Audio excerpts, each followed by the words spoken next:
Break के बाद स्वागत है आपका। आप देख रहे हैं हमारा खास कार्यक्रम 2024। एक तरफ ओबीसी वोट की लड़ाई है तो दूसरी तरफ महिला वोटर्स 24 की सबसे बड़ी डिसीजन मेकर्स हो सकती हैं। नरेंद्र मोदी हो या राहुल गांधी, सबके लिए महिला वोटर्स अब की बार क्यों जरूरी है, आज हम इसी पर बात करेंगे। दरअसल जब से संसद से महिला आरक्षण बिल पास हुआ है, देश की आधी आबादी सियासत के सेंटर में आ गई है। नरेंद्र मोदी का पूरा कैंपेन महिला सेंट्रिक है। रैलियों से लेकर रोड शो में और स्वागत कार्यक्रमों में सिर्फ महिलाएं ही नजर आ रही हैं। यानी मोदी का फोकस बिल्कुल क्लियर है। तो क्या 24 में महिलाओं का एक मुश्त वोट नरेंद्र मोदी को मिलेगा या राहुल गांधी उसमें कुछ सेंधमारी कर पाएंगे? इन तमाम सवालों पर चर्चा करेंगे, लेकिन उससे पहले आइए आपको आधी आबादी का फैक्टर बता देते हैं, आधी आबादी की ताकत बता देते हैं। देवेंद्र और विजय जी, आप मेरे साथ जरा स्क्रीन पर आइए। आधी आबादी का क्या फैक्टर है, कितनी मजबूत है आधी आबादी, आप समझिए। 2019 में अगर आप कुल वोटर समझेंगे तो 89.7 करोड़ महिला कुल वोटर्स। एनडीए को महिला वोट मिला 45.1%। 2019 में महिला वोटर थे 43.2 करोड़। यूपीए को इसमें से जो वोट मिला वो मिला 25.9%। यानी एक अच्छा खासा वोट, आप कह सकते हैं लमसम आधा वोट महिला वोटर्स का एनडीए के खाते में गया। इसीलिए जो योजनाएं मोदी सरकार की रही वो महिला सेंट्रिक रही। सबसे ज्यादा लुभाने की कोशिश महिला वोटर्स को ही की गई, सबसे ज्यादा फोकस महिला वोटर्स पर किया जाता है, क्योंकि एनडीए को 45% जो वोट है महिला का वो मिला है 2019 के चुनावों में, अगर आप देखेंगे। और इसीलिए इस बार जो कैंपेनिंग हो रही है 2024 के लिहाज से भी और विधानसभा चुनावों के लिहाज से भी, उसमें महिलाओं को सेंट्रिक रखा जा रहा है। जब से महिला आरक्षण बिल पास हुआ है तभी से प्रधानमंत्री नरेंद्र मोदी के जितने भी चुनावी दौरे हुए हैं उसमें महिलाएं आप कह सकते हैं कि फ्रंट लाइन में नजर आई हैं, मंच पर महिलाएं नजर आ रही हैं और प्रधानमंत्री नरेंद्र मोदी का स्वागत जगह जगह किया जा रहा है। यानी एक नैरेटिव गढ़ने की कोशिश बीजेपी की तरफ से की जा रही है और इस नैरेटिव में सेंधमारी करने की कोशिश विपक्ष भी कर रहा है, बांटने की कोशिश की जा रही है। ओबीसी एक फैक्टर इसमें डाला जा रहा है, इसको लेकर ये कोशिश की जा रही है कि प्रधानमंत्री नरेंद्र मोदी जिस तरीके से आगे बढ़ रहे हैं उसे रोका जाए। कितना फीसद किसको वोट मिला ये आपके सामने है। यूपीए को 25% मिला। लोकसभा चुनाव 2024 की अगर आप बात करेंगे तो बीजेपी को 29% महिला वोट मिला था। लोकसभा चुनाव 2019 में बीजेपी को 36% महिला वोट मिला था, यानी इजाफा हुआ 2014 से। यूपी विधानसभा चुनाव 2022 की अगर आप बात करेंगे तो बीजेपी को 40% महिला वोट मिले थे। यूपी बड़ा राज्य है, यूपी लोकसभा के लिहाज से भी काफी अहम है। इसलिए आंकड़े ये बता रहे हैं कि महिला वोटर जो है वो लगातार जुड़ता जा रहा है मोदी के साथ, मोदी के चेहरे के साथ और बीजेपी की तमाम योजनाओं के साथ। अभी जो आंकड़े हैं वो ये बता रहे हैं कि 14 में 29% था ये महिला वोट, लोकसभा चुनाव 2019 में 36% था। देवेंद्र, अब जब महिला आरक्षण बिल आ गया है और महिलाओं की चर्चा विपक्ष भी कर रहा है और सत्ता पक्ष भी कर रहा है, क्या है ग्राउंड पर इसको लेकर फीलिंग, या ग्राउंड पर क्या इसको लेकर लोग बात कर रहे हैं महिला आरक्षण बिल को लेकर? और प्रधानमंत्री नरेंद्र मोदी की सबसे बड़ी ताकत को प्राची आप देखें तो आप समझ में आएगा, और बीजेपी के भी सारे नेता इस बात को एक्सेप्ट करते हैं कि महिला वोटर्स का उनके प्रति रुझान वो सबसे बड़ी ताकत है। उसके पीछे जो वजह रही है, आप उनकी पर्सनल को देखें, व्यक्तिगत तौर पे जैसे अपनी उन्होंने छवि गढ़ी। गुजरात में जब मुख्यमंत्री थे, माँ के साथ बर्थडे पे बार बार उनकी तस्वीरों का आना, वो यूं ही नहीं होता, वो एक सेंटिमेंट छोड़ता है हर एक महिलाओं के लिहाज से। और दूसरी चीज़ कि उनका काम करने का अपना ट्रैक रिकॉर्ड, जैसे आप उज्ज्वला स्कीम लेके आते हैं, टॉयलेट देते हैं, घर देते हैं, तो उन महिलाओं के लिए भी जिनके लिए ये स्कीम ज़रूरी नहीं है, उनके सेंटिमेंट को भी आप छूते हैं। जिनको स्कीम का फ़ायदा मिलता है वो तो आपको है ही, जो नहीं है उनको, उन महिलाओं को भी ये लगता है कि देखो ये महिलाओं की ये शख्स चिंता करता है शासक के तौर पे। उसको गढ़ते गढ़ते आज वो यहाँ तक पहुँचे कि महिला आरक्षण बिल जो कि सालों से लटका हुआ था, और यहाँ पर भी फिर मैं वही बात करूँगा कि उन महिलाओं के लिए भी जिन्हें राजनीति नहीं करनी है, उनके सेंटिमेंट को भी ये बिल छू रहा है। वहाँ पर कितनी भी आप कोशिश कर लें ये कह के कि हम पहले इसको लेके आए थे, इसमें जातियों का बंटवारा क्यों नहीं है, महिला की तरह ही सोचती है, वो जातियों के आधार पर नहीं सोचती अपने ग्रुप में, और ये अभी बेहतर समझती होंगी। उस लिहाज से इस बार 2024 के चुनाव में भी समझा जा सकता है कि महिला आरक्षण बिल ग्राउंड से जो फीडबैक आ रहा है वो प्रधानमंत्री नरेंद्र मोदी के बहुत पक्ष में आ रहा है। भविष्य, क्या ये फीडबैक 2024 के चुनाव में काम करेगा? क्योंकि महिला आरक्षण बिल आ गया है, लेकिन महिला आरक्षण का अभी फायदा नहीं मिलने वाला है, अभी इसमें लंबा वक्त लगेगा और ये समझा जा रहा है कि 2029 आते आते हो सकता है कि महिलाओं को इसका लाभ मिले। तो क्या ये बीजेपी के फेवर में काम करेगा? बिल्कुल करना चाहिए। आप देखिए जो पूरा का पूरा फोकस जो है महिला आरक्षण बिल के बाद दोनों ही गुटों का बदल गया। आप देखेंगे तो राहुल गांधी या विपक्षी के लगभग हर एक जो नेता है वो इस चीज़ को जरूर फोकस करते हैं कि जो ये बिल तो जरूर पास हो गया, लेकिन इनको अभी इसका फ़ायदा नहीं मिलेगा। 2039 तक लेके जाते हैं कि 2039 तक फ़ायदा मिलेगा। दूसरी तरफ बीजेपी की कोशिश है कि इस चीज़ को भुनाया जाए। और देखिए ट्रैक रिकॉर्ड रहा है प्राइम मिनिस्टर मोदी का। जब मैं 2017 की बात बताऊं, एक वाकया, विजय जी और हम एक शो में साथ थे, वहाँ पे मैं ओपिनियन पोल कर रहा था। उस टाइम मैंने सबसे पहले ये वर्ड कॉइन किया था कि प्राइम मिनिस्टर मोदी का एक अपना माई समीकरण है, महिला और योजना। उनकी जितने भी योजना होते हैं उसमें महिला सेंट्रिक ज़्यादा होता है, जिसका उनको फ़ायदा गुजरात के समय से मिलता आ रहा है। अभी आप देखिए जितने भी बेनिफिशरी है, लगभग 50 से 60 करोड़ बेनिफिशरी है जो बीजेपी की किसी न किसी गवर्नमेंट से उनको बेनिफिट मिला। तो वो एक तरह का सबको कनेक्ट भी करते हैं। प्राइम मिनिस्टर का एक रहता है, आप देखें, आप को याद कीजिए, समय समय पर आप देखेंगे जितने भी बेनिफिशियरी है उसके साथ प्राइम मिनिस्टर इंटरैक्ट खुद करते हैं। आप देखेंगे उनके साथ, चाहे वो किसी भी पर्टिकुलर योजना को लेके हो, तो ये इनको फायदा मिलता है। दूसरी तरफ ये है कि देखिए जो वुमेन रिजर्वेशन का जो जितना इसके आसपास जितनी भी नेगेटिविटी फैलाई जाएगी, वो कहीं ना कहीं जो एक फ्लोटिंग वोट होता है उसको शायद डेविएट तो नहीं करेगा। मेरे ख्याल से वो शायद बैकफायर भी कर सकता है अपोजिशन लीडर के लिए, क्योंकि अल्टीमेटली आपका ट्रैक रिकॉर्ड यही कहता है कि आपने इस बिल को कभी पास नहीं होने दिया, चाहे लटकाया या उसके लिए एक पॉजिटिव स्टेप तो कभी नहीं लिया ना। आपको याद होगा जब उन्होंने 2010 में जब वो लेके भी आए थे तो फिर रोक क्यों दिया उसको, जब रोक क्यों दिया, क्यों, इसका भी जवाब देना चाहिए। तो इस वजह से जितना इस चीज को लेके मुद्दा बनाएंगे उतना उनको और ज्यादा जवाब देना पड़ेगा।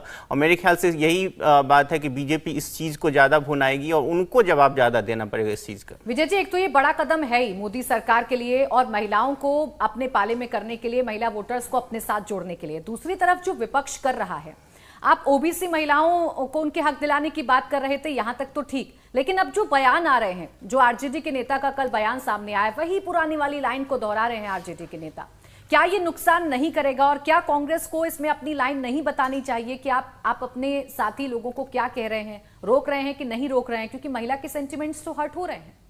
यदि आपको याद हो, पिछली बार भी जो भावेश कह रहे हैं ना कि कांग्रेस इस बात का जवाब नहीं दे रही कि महिला बिल को क्यों लटका दिया गया, उसका जवाब मैं आपको बताता हूँ। उसका जवाब भी वही है जो बारी साहब ने कहा। आज जब राहुल गांधी साहब ओबीसी की बात कर रहे हैं महिलाओं में, कि महिलाओं को ओबीसी का आरक्षण मिलना चाहिए महिला आरक्षण बिल में, तो 2010 में जब राज्यसभा में बिल पास हुआ यूपीए सरकार में, उसके बाद लोकसभा में इसीलिए पास नहीं हुआ क्योंकि उस समय जो उनके सहयोगी दल थे, जो आरजेडी है, समाजवादी पार्टी है और दल हैं, वो ओबीसी की मांग कर रहे थे कि महिला आरक्षण बिल में ओबीसी को शामिल किया जाए। अगर कांग्रेस उस वक्त ही जो आज मांग कर रही है, यदि ओबीसी को उसमें शामिल कर लेती तो फिर तो बिल तभी पास हो जाता। लेकिन तब भी वो बात केवल ओबीसी की कर रहे थे। बारी साहब और आरजेडी के लोग चाहते ही नहीं कि महिलाओं का आरक्षण हो, तो इसलिए वो लगातार विरोध उसका चलता रहा। और 2010 में राज्यसभा में पास होने के बाद भी 4 साल तक कांग्रेस ये हिम्मत नहीं कर पाई, यूपीए सरकार, कि महिला बिल को लोकसभा में पास करके कानून बनाया जाए। और यहाँ पर क्या किया प्रधानमंत्री नरेंद्र मोदी ने कि उन तमाम दलों को भी उसी जगह पर लाके खड़ा कर दिया है। इतना दबाव पूरे देश भर में महिला शक्ति को लेकर, महिला आरक्षण को बनाया कि जो लोग विरोध भी कर रहे थे वो केवल ये बात भले ही कर रहे हो कि ओबीसी को शामिल करना चाहिए, लेकिन किसी की हिम्मत नहीं हुई। इतने लंबे समय बाद यदि आप याद करेंगे कि कोई ऐसा बिल होगा जिसको सर्वसम्मति, ऑलमोस्ट सर्वसम्मति से, राज्यसभा में तो 100%, वहाँ भी ओवैसी साहब की केवल 2 जो वोट थे, उसके अलावा सर्वसम्मति से महिला आरक्षण बिल को पास किया गया। और वो भी ऐसा बिल जो 27 साल से लगातार अटका हुआ था। दूसरी बात समझनी चाहिए कि नरेंद्र मोदी का ये कोई ट्रम्प कार्ड महिला शक्ति बिल ही नहीं है। पिछले 10 साल में जो उनका कार्यकाल है उसमें देखें कि सारी योजनाओं में महिलाओं पर उनका फोकस है। फोकस के साथ वो उसको कनेक्ट भी करते हैं। उज्ज्वला योजना की जब बात करते हैं तो केवल एक सरकार की तरफ से उज्ज्वला योजना चालू नहीं हो गई, वो उज्ज्वला योजना को चालू करते हैं अपनी माँ के साथ और चूल्हे के साथ, कि चूल्हे का धुआं जो है ना औरतों को परेशान कर रहा था, वहाँ पर वो बात करते हैं। शौचालय की जो योजना है उसको उन्होंने इज्जत घर का नाम दिया कि हमारी महिलाओं, बेटियों, बहनों के लिए वो एक इज्जत की जगह थी जो शौचालय बनाए गए हैं। प्रधानमंत्री आवास योजना में मालिकाना हक जिस तरह से महिलाओं को दिया गया, तो वो जो कनेक्ट वो कर रहे हैं। और अभी मैंने देखा, देवेंद्र जी शायद उसको करेक्ट कर सकते हैं, एक प्रोग्राम दिल्ली में बड़ा हुआ था, बीजेपी का कार्यक्रम था जिसमें प्रधानमंत्री थे। उस कार्यक्रम की पूरी जिम्मेदारी वो महिलाओं को सौंपी गई थी, पूरी जिम्मेदारी महिलाओं को सौंपी गई थी। प्रधानमंत्री नरेंद्र मोदी की सरकार में ही ऐसा पहली बार हुआ है हिंदुस्तान में कि सीसीएस में 2 महिला मंत्री रहे हों। और महिलाओं को हम लोग मंत्री बनाते हैं, हमेशा ही सभी सरकारों में मंत्री रही हैं, लेकिन वो महिला बाल कल्याण और इस तरह के जो डिपार्टमेंट होते हैं, मिनिस्ट्रीज होती हैं, उन पर दिया जाता है।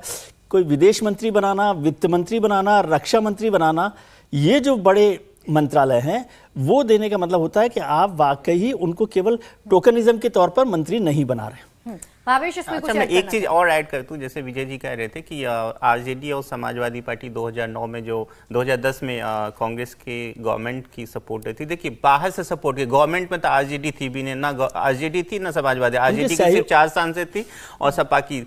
जब आपके पास बीजेपी का सपोर्ट था, मेन अपोजिशन और जो लीडिंग पार्टी थी उसका सपोर्ट था, तो आपको किसी छोटी पार्टी के सपोर्ट की जरूरत ही नहीं थी। मेन चीज था कि आपके पास इंटेंशन था क्या पास कराने का। यदि इंटेंशन होता तो आप लोकसभा में तो सबसे ज्यादा इजी था पास कराना, बीजेपी और कांग्रेस के वोट से ही वो पास हो जाता, उसको किसी छोटी पार्टी की जरूरत ही नहीं थी। तो मेन प्रॉब्लम ये था कि इंटेंशन नहीं था पास कराने का, इसलिए ये बिल इतने दिन तक लटका रहा। ठीक है सज्जन जी, जो दबाव मोदी सरकार ने बनाया सदन के अंदर महिला आरक्षण बिल को लेकर के, आप तमाम आपत्तियों के बीच आप जान रहे हैं कि ये बिल मोदी सरकार को फायदा पहुंचा सकता है, लेकिन उसके बावजूद आपको मजबूर होना पड़ा। आपने सदन में इसका पक्ष में आप लोग खड़े हो गए, आपने इसका विरोध नहीं किया और सर्वसम्मति से बिल पास हो गया। क्या ये जो प्रेशर था ये जमीन पर काम कर पाएगा? क्या जिस मंशा से मोदी सरकार इस बिल को लेकर आई थी, और 2024 के चुनाव बेहद नजदीक है, विधानसभा के चुनाव भी, ये कलेक्ट कर पाएगी मोदी सरकार इसके लाभ को? देखिए कितना एक पैराडाइम शिफ्ट हुआ है। अब देखिए कि 1998 में जब पहली बार अटल जी की सरकार में यह बिल लाया गया तो उस समय आरजेडी के क्षेत्रीय दल सुरेंद्र यादव ने जाके उस बिल को फाड़ दिया था। उसके बाद जब यूपीए के टाइम में आया तो जिस तरह की बयानबाजी हुई कि परकटी महिलाएं, जो अभी फिर से रिपीट कर गई है, तो ये भी दिखाता है कि एक सामंती सोच के लोग हैं। पिछड़ावाद इनका बस एक बहाना है। आप महिला विरोधी हैं लेकिन पिछड़े महिलाओं के हित की बात करते हैं, ये दोनों बातें एक साथ जमती नहीं है। जहां तक बात रही कि इस बार बिल जिस तरीके से हर पार्टी ने समर्थन ही नहीं किया, बल्कि एक होड़ मची थी कि कैसे वो किसी तरीके से थोड़ा बहुत क्रेडिट भी ले ले कि भाई इसमें हमारा भी योगदान है, तो ये दिखाता है कि पावर इक्वेशन चेंज हो चुका है, सेंटिमेंट चेंज हो चुका है। उसका ये भी कारण है कि लोगों को पता है कि जो महिलाएं हैं या महिला वोटर हैं वो ज्यादा परसेंटेज में वोट कर रही है, ज्यादा सक्रियता से वोट कर रही हैं, और वो ये भी देख रही हैं कि हालांकि जाति समुदाय का एक प्रश्न रहता है, लेकिन वो भी देख रही हैं कि योजनाओं के तौर पे कौन सी पार्टी, कौन सा नेता कितना उनके लिए, उनको ध्यान में रख के अपनी योजनाओं को ला रहा है। इसका फायदा मिलेगा या नहीं मिलेगा, आप देखिए। जहां तक योजनाओं की बात है, आप मॉडल देखें हर पॉलिसी का, उसमें घर का किचन और घर वो एक यूनिट है। और मोदी सरकार की जितनी भी योजनाएं देखें, चाहे उज्ज्वला हो, चाहे बाकी भी तमाम योजनाएं हो, शौचालय का हो, सिलेंडर फ्री का हो, और भी बहुत सारा कुछ हो, आर्थिक सहयोग देना, आप देखिए कि घर का एक रसोई और पूरे घर को ध्यान में रख के, और खासकर जो कमजोर वर्ग की, आर्थिक रूप से कमजोर महिलाएं हैं, उनको ध्यान में रख के, तो एक तो वो योजनाओं का लाभ। दूसरा, एक बहुत बड़ी बात आप देखिए, जो चाहे वो मोदी हो या चाहे उत्तर प्रदेश में योगी हो, महिलाओं की जो साइकोलॉजी है उसमें सुरक्षा एक बहुत बड़ा मुद्दा होता है। और उस सुरक्षा में आप देखेंगे कि मोदी सरकार का और खासकर उनके नेतृत्व का एक भरोसा है कि जहां जहां सरकार जा रही है वहां पे कानून व्यवस्था मजबूत हो रहा है, योजनाओं से एम्पावरमेंट हो रहा है, तो हर तरीके से दोहरा एम्पावरमेंट हो रहा है। और इस तरीके से महिलाओं के अनुभव को जब आप देखेंगे तो पहले से वो बीजेपी की योजनाओं को, खासकर लोकसभा चुनाव में मोदी नेतृत्व के कारण पहले से ज्यादा पसंद कर रही थी। और उसमें ये जो आरक्षण देने का जो बिल पास हुआ है, ये कानून में बन गया है, ये उनके इस अनुभव को बहुत ज्यादा मजबूत करेगा और इसका लाभ निश्चित तौर पे मिलेगा। आप देखिए, एक तरफ वो दौर था जब शाहबानो का प्रकरण था, जब उस समय की सबसे बड़ी पार्टी राजीव गांधी की, जिनसे बहुत उम्मीद थी लोगों को, ने पलट दिया गया था, महिला विरोधी कानून लाया गया। और यहां पे ट्रिपल तलाक से लेके महिला आरक्षण बिल का जिस तरीके से मजबूती से उसको पास कराया गया और जिस तरह से तमाम पार्टियां उसके पक्ष में आने को मजबूर हो गई, निश्चित तौर पर वो जो महिलाएं आज सक्रिय वोटर हैं, उनके अनुभव में सुरक्षा के साथ ये जो उनको एम्पावर करने की लगातार योजनाएं आ रही हैं, इसका बीजेपी को लाभ मिलेगा। और ये ग्राउंड पे आप देखिएगा, ये आपको सेंटिमेंट में भी बिल्कुल, और देखिए पहुंचाने की कोशिश भी की जा रही है। अभी आप मंच देखिए प्रधानमंत्री नरेंद्र मोदी की रैलियों के, उसमें भी महिलाएं स्वागत करती हुई नजर आती हैं। महिलाओं को कैसे तरजीह देनी है और महिलाओं तक कैसे मैसेज पहुंचाना है, इंडिया टीवी हर वक्त हर जगह डाउनलोड करने के लिए सर्च करें India TV news Google play store या ऐप स्टोर पर।